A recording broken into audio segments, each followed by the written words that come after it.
Le 14 avril 2015, à Brasilia, venus du nord, du sud, de l'est et de l'ouest, les caciques, les grands chefs amazoniens se sont rassemblés pour signer l'alliance des gardiens de Mère Nature. Voici une partie de la déclaration du cacique Raoni, 85 ans. Je suis venu à la COP 21 pour demander enfin au gouvernement de prendre les mesures qui s'imposent contre la dégradation du milieu ambiant. Il est indispensable qu'on s'unisse, car nous subissons tous les mêmes menaces face à un ennemi identique. C'était l'occasion de nous rencontrer. Notre texte, avec des propositions pour défendre la nature et les générations futures, a été signé par 8 chefs venus d'Amazonie du Nord, du Pérou, de Bolivie, d'Afrique, de Papouasie, de Thaïlande, en plus des 5 chefs amazoniens. Nous sommes à Noël, ces caciques sont un peu nos rois mages. Ils amènent dans leur bagage le secret des 5 mystères concernant la grande forêt, et je vais vous les révéler. Le premier mystère, c'est que les arbres, grâce à la transpiration de leurs feuilles, sont capables de transférer de grandes quantités d'eau du sol vers l'atmosphère. Le second mystère, c'est que les arbres émettent par leurs feuilles et surtout leurs fleurs des substances aromatiques qui s'élèvent dans l'air et qui permettent la condensation de la vapeur d'eau et des pluies abondantes et bénéfiques. Le troisième mystère, c'est que cette condensation abondante et cette formation massive de nuages entraînent une diminution de la pression atmosphérique au-dessus de la grande forêt qui aspire l'air humide de l'océan à l'intérieur du continent. Le quatrième mystère, c'est que les énormes masses de vapeur d'eau aspirées par cette gigantesque pompe biologique circulent vers l'ouest, vers le sud du continent sud-américain, apportant la pluie. Le cinquième mystère est l'action pacificatrice et régulatrice de la grande forêt liée à la surface rugueuse de celle-ci et à l'intense aspiration verticale des vents qui empêche toute formation de tempêtes, de cyclones. Je voudrais vous parler des fleurs. Les Sarayaku, amérindiens de l'Amazonie équatorienne, ont utilisé cette arme de la fleur, le chant de la fleur, pour défendre symboliquement leur territoire.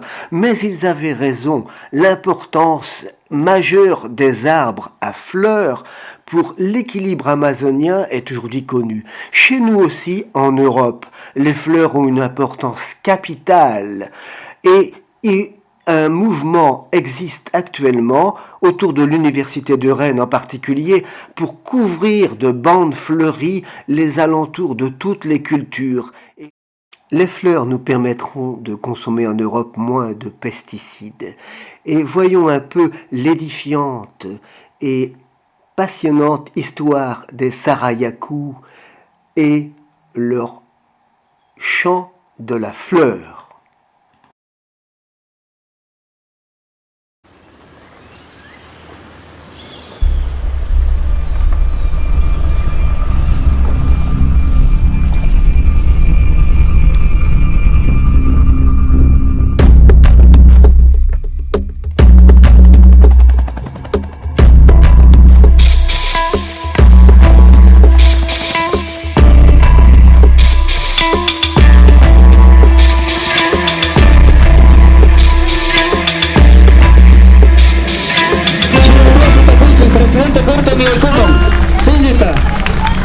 Bienvenido al pueblo quichua de Sarayaku.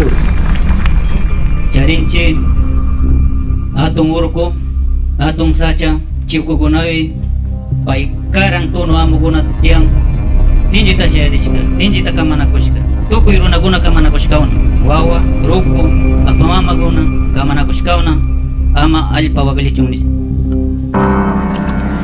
Todos estos puntitos verdes es petróleo.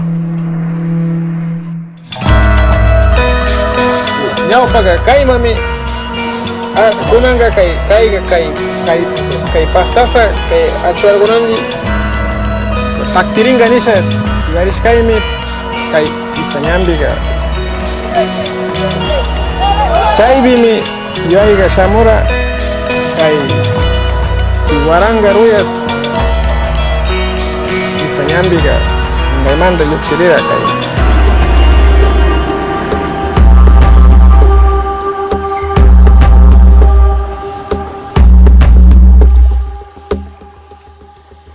Sisa taki nyau baru kuguna uskaiga manjana manjana cita ki gunat.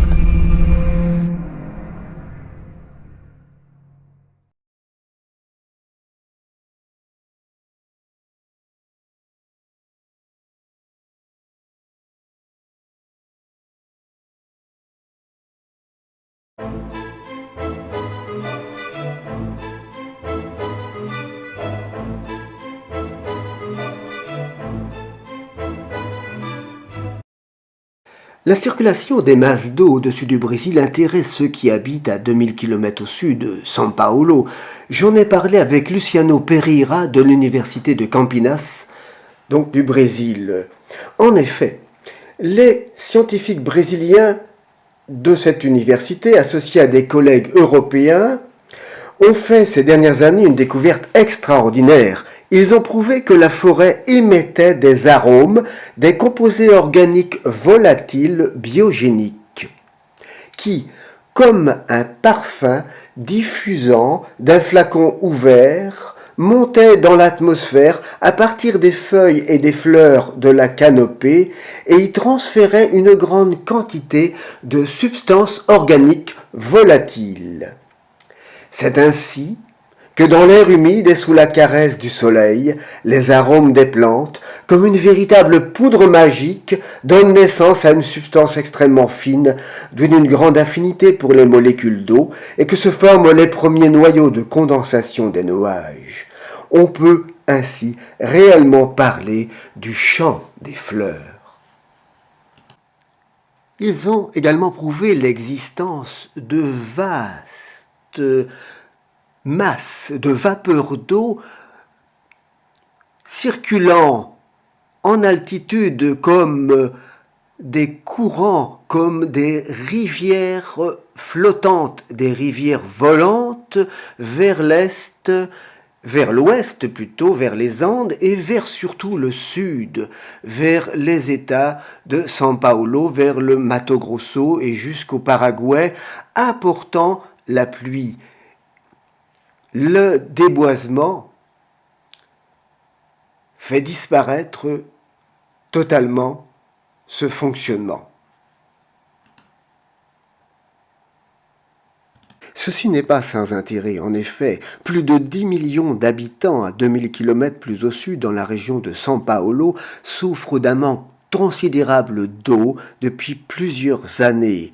Et on se demande même pourquoi la population ne réagit-elle pas plus, considérant sans doute cela comme une fatalité, alors que l'intense déforestation du sud-ouest et du sud du Brésil est responsable manifestement de cette situation.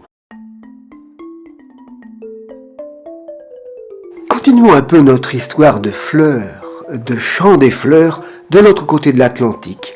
À l'université de Rennes, il y a une équipe extraordinaire qui travaille avec Johan van Baren et bien d'autres sur le projet Fleurs. En réalité, il s'agit de passer du champ ouvert, des résultats du grand remembrement que j'ai connu, puisque je suis né en 1946, dans les années 50, la grande affaire, c'était un peu ce qui se fait en Amazonie, mais le remembrement touchait les haies.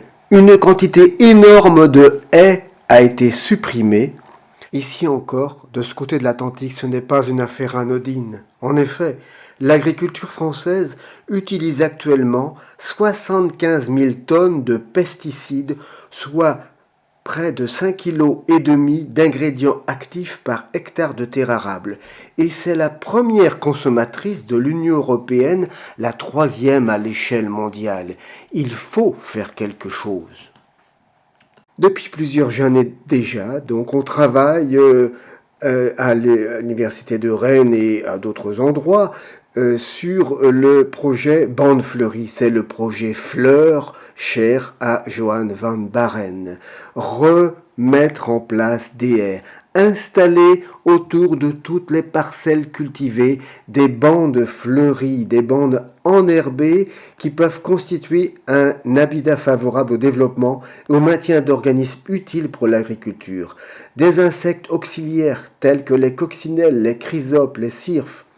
Des semis fleuris composés de différentes espèces de fleurs attractives avec des couleurs variées constituant un refuge pour ces insectes utiles, des auxiliaires qui vont coloniser les cultures infestées de pucerons, d'araignées rouges, de psylles, de cicadelles, et éliminer ces ravageurs.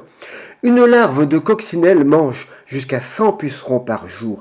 Ces bandes fleuries vont servir de refuge pour réaliser une véritable lutte biologique.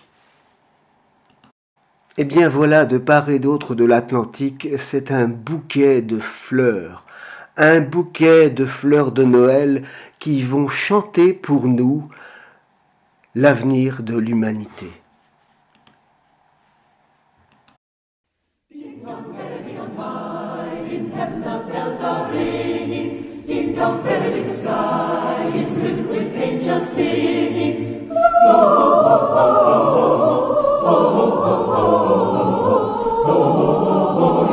Hosanna in excelsis.